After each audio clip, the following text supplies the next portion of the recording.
flight plan, no transponder, was crossing the Mexican border. It was too big to be invisible, too loud to be stealth. But for 4 years, the DEA could not catch it. Inside, 10 tons of cocaine, worth $200 million. The pilot? A ghost. The FBI had no photo. The DEA had no real name. They only had a nickname from an informant in Juarez. He called him El Señor de los Cielos. By the time they learned his name, Amado Carillo Fuentes.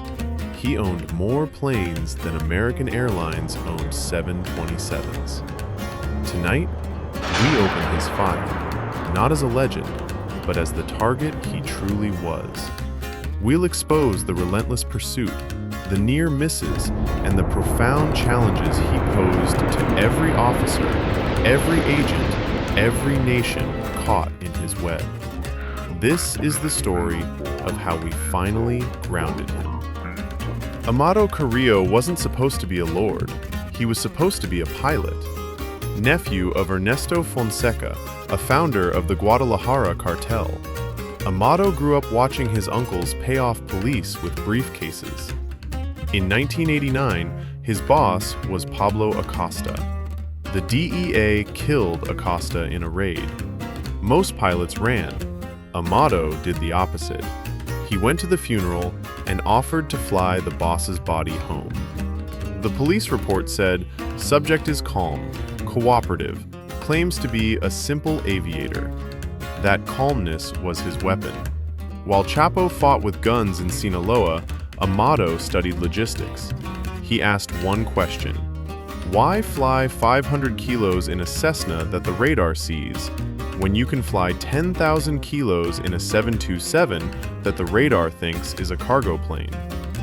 By 1991, the Juarez Cartel had a fleet. The DEA counted 30 Boeing 727s. That is not a drug operation. That is an airline. And the police had zero jurisdiction to stop a commercial airframe over international airspace. DEA agent Joe Toft called it the black hole. Here's the police problem. 727s from Colombia for $300,000 cash. Legal purchase. Step 2. They landed on private ranches in Colombia. Loaded. Step 3. They filed a fake flight plan to a legal airport in Mexico. Took off. Step 4. Mid-air, turned off transponder, dropped to 500 feet. Flew under U.S. radar into New Mexico desert airstrips. Step 5. Unloaded in 20 minutes. Flew back as a clean plane. The DEA could not shoot it down. FAA rules: you cannot shoot a commercial jet without visual ID of weapons. The Mexican Federal Judicial Police were paid. The case files show Amado spent $40 million a year in bribes. The file name was La Nomina, the payroll. For 3 years, 1992 to 1995, the DEA's only evidence was jet fuel receipts. Then, in 1994, they got a break. Not from technology, from ego. Amado wanted to be seen as a businessman, not a pilot. He started buying property in Mexico City, under his own wife's name. The Mexican Anti-Drug Unit, FEADS, began following the wife, but no success. Imagine the frustration, the sheer audacity of his operations. The US DEA, Mexican Federal Police, we were locked in a desperate struggle against an enemy who seemed to anticipate our every move.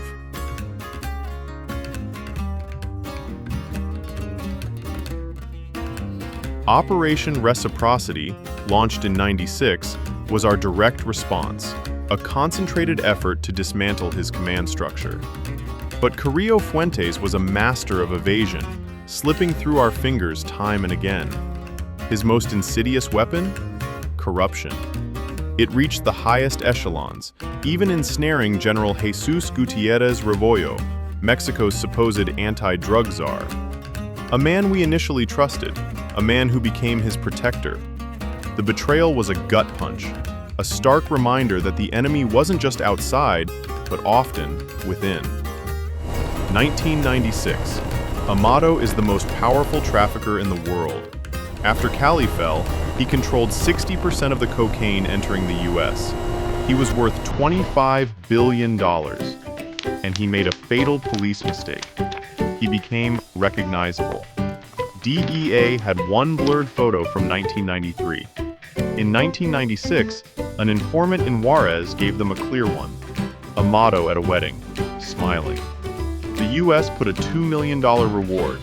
The Mexican president Zedillo, under U.S. pressure, created a new unit with no Juarez cops, all outsiders. They called it Operation Ghost. On April 1997, they raided his house in Hermosillo. He was gone 6 hours earlier. On the table, flight manuals for a 727 and medical brochures, plastic surgery, liposuction, a new face. The police realized he wasn't running to hide, he was running to change his face. The file went from DEA to Interpol. Subject attempting to alter appearance, high flight risk. July 3, 1997, Santa Monica Hospital, Mexico City. 2 doctors enter for a routine surgery. Patient name, Mr. Lopez. The operation lasted 9 hours. He died on the table.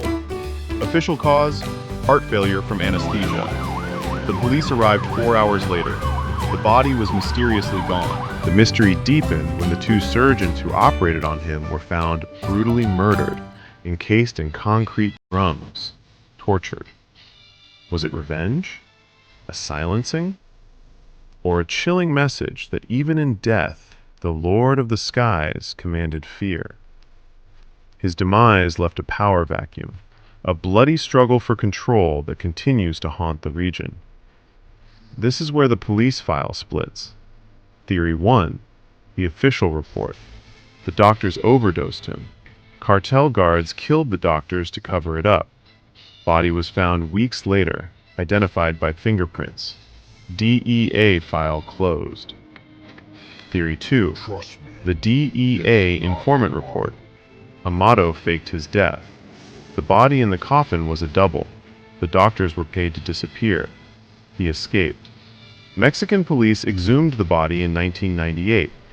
Fingerprints matched, but the face was unrecognizable. Joe Toft, retired DEA, said in 2004, "I never saw a body. I saw a photo of a body.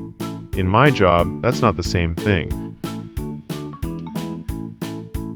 Whether he died on that table or not, the police strategy worked. Without Amado, the 727 fleet stopped flying. No pilot had his routes. No bribe had his amount. The Juarez Cartel collapsed in 18 months. The police didn't catch the plane. They made the sky so expensive, the Lord couldn't afford to fly. Amado Carillo Fuentes is gone, but his shadow looms large. His reign as El Señor de los Cielos forever altered the landscape of international drug trafficking. His methods, his wealth, his ability to corrupt, they were a blueprint for future cartels. His story is a chilling reminder of the constant evolution of organized crime and the unending vigilance required from law enforcement. The fight for justice, for safety, for a world free from the scourge of illegal drugs continues. We learn from the past, we adapt, and we persist. Because the skies may be clear of one Lord, but the battle for control is far from over. The DEA Museum in Washington has no wing for Amado Carillo. He just has a file number, 1993-JRZ-001, and a note from the case agent, handwritten in 1997. Subject believed to have used commercial aviation to traffic narcotics on a scale never seen before or since. Method of death?